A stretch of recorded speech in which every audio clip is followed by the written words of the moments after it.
마음의 시대에 대비하는 사람은 다음 시대에 뻗어나가겠죠. 그런데 대비하지 않고 지금과 같은 방식으로 열심히 달려가면 망하는 거죠. 엄청나게 중요한 기로에 섰다고요, 지금. 그러면 마음 시대에 마음을 가장 잘 챙기는 민족이 누구냐? 당연히 한국인이겠죠. 세계 최고겠죠. 그래서 다음 세기에는, 다음 세기까지 갈 거 없습니다. 바로 한국인이 세계의 선두에 설 때가 코앞에 왔습니다. 세계 선두에 설 때가. 그러니까 못 듣는 이유는 내 마음이 따뜻하지 않아서 그렇습니다. 우리는 경쟁사회에 경쟁하느라고 따뜻한 마음을 다 버렸다 이거죠. 우리의 아름다운 마음을. 그래서 지금 마음이 차가워진 건데, 그러면 우리는 도로 찾아야 됩니다. 원래 우리가 갖고 있었던 이 따뜻한 마음을 이제 찾아야 귀가 커지고 다음 마음의 시대에 우리가 리드를 해나갈 수 있는. 또 한 가지 방법은 이 한국인의 따뜻한 마음이 너무나 귀중하고 너무나 아름답고 너무나 좋다. 그걸 아시는 분이 그걸 정리를 해놨습니다. 한국인의 그 따뜻한 마음, 인간의 마음은 그래야 돼. 그것이 제일 중요하다라고 알고 정리한 분이 계시는데, 고맙게도 누구냐? 공자죠.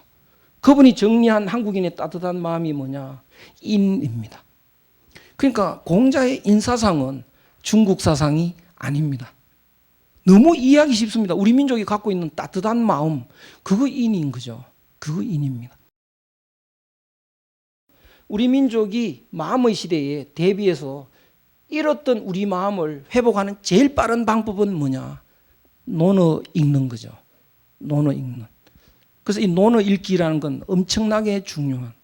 그래서 한국인이 이런 논어 읽기를 통해서 이 그 마음을 챙길 때 마음 시대에 우리가 세계를 이끌어갈 수 있는 위대한 민족으로 이제 거듭날 수 있는 거니까요. 굉장히 중요한. 지금 때가 다 코앞에 다가왔는데, 그런데 민기적거리다 보면 때를 놓칩니다. 이 때는 1000년에 한 번 오는, 2000년에 한 번 오는 그런 때입니다. 그러니까 이 한류라는 게 과거에도 있었습니다. 과거에 언제 있었느냐? 고구려 백제신라 삼국이 부흥할 때, 그때 중국 사람들이 한류 바람이 있었습니다. 일본에도 한류 바람이 있습니다. 일본의 한류 바람은 그 원효 대사가 퇴계 선생이 만들어내는 바람인데요. 오늘날 그 기회가 왔습니다. 그럼 이 기회를 놓치면 너무 안타까운 거죠. 그래서 우리는 지금 싫거나 좋거나 간에 중국과 관계를 무시할 수가 없습니다. 지금 뭐 통일 문제도 그렇고 중국하고 굉장히 민감한 이런 때인데, 어떻게 중국하고 우호를 다지면서 스무스하게 관계를 유지해 갈 수 있느냐. 중국이 앞으로 유교로 무장을 하는데 우리가 더 잘할 수 있는 게 유교인 거죠. 그래서 우리가 빨리 논어를 읽어야겠다. 그래서 중국과 대화할 때 무기가 바로 논어다. 이렇게 오늘날 행복을 이야기하라. 행복은 답이 없다. 그 행복학이라는 강의도 있습니다. 서울대학에도 있고 있는데, 결론이 뭐냐? 행복은 정답은 없다. 사람마다 다르다. 이렇게 설명을 합니다. 운동선수는 금메달 따는 거 행복이다. 기업은 이익 창출을 많이 해서 성공하는 게 이 행복이다. 정치하는 사람은 그 권력을 획득하는 게 행복이다. 이런 식으로 정의하는데, 그러니까 사람마다 다르다. 또 마음을 어떻게 행복을 느끼느냐에 따라서 별 정의를 하는 건데 다 잘못된 정의라고 생각이 됩니다. 행복은 해답이 있습니다. 그리고 경쟁하는 내가 모두를 사랑하는 나로 모두가 하나 된 삶을 사는 것, 이게 진정한 행복인데, 이런 행복보다 더 중요한 게 없습니다. 더 귀한 것이 없습니다.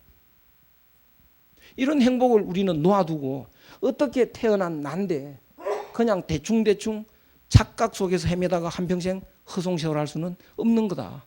그래서 진지하게 이 행복을 추구하지 않으면 안 되는 건데 그 행복을 추구하는 지름길이 논어 속에 있다라고 한다면 우리는 논어를 읽지 않고 이렇게 방치할 수가 없습니다. 그건 불행입니다.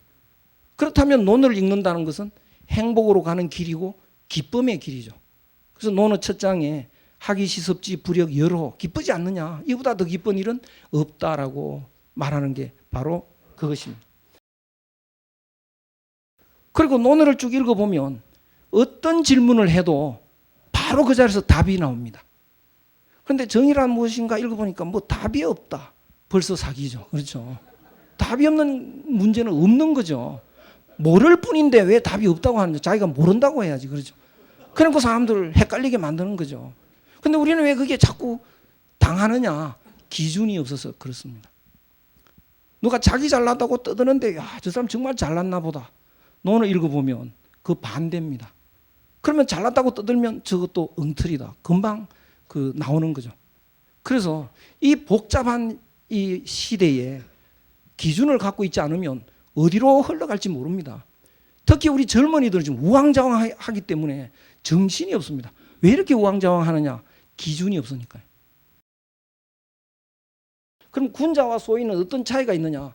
군자는 구저기, 소인은 구저인. 기와 인의 특징은 요 기는 나고 인은 남입니다. 사람이라는 뜻도 되지만 기와 대비될 때는 남이라는 뜻이 있습니다. 그러면 군자는 나에게서 구한다. 구지 인이니까요. 나에게서, 요 어자는 에게서랍니다. 나에게서 구한다. 무엇을? 그걸 구한다. 그게 뭐냐? 요 갈치자가 그거라는 뜻인데, 소인은 남에게서 그걸 구한다. 그게 뭐냐? 이유입니다. 원인을, 이유를 군자는 내한테서 찾고 소인은 남에게서 찾더라. 이게 군자 소인의 차이인데요. 이게 경영자의 기본 같아요.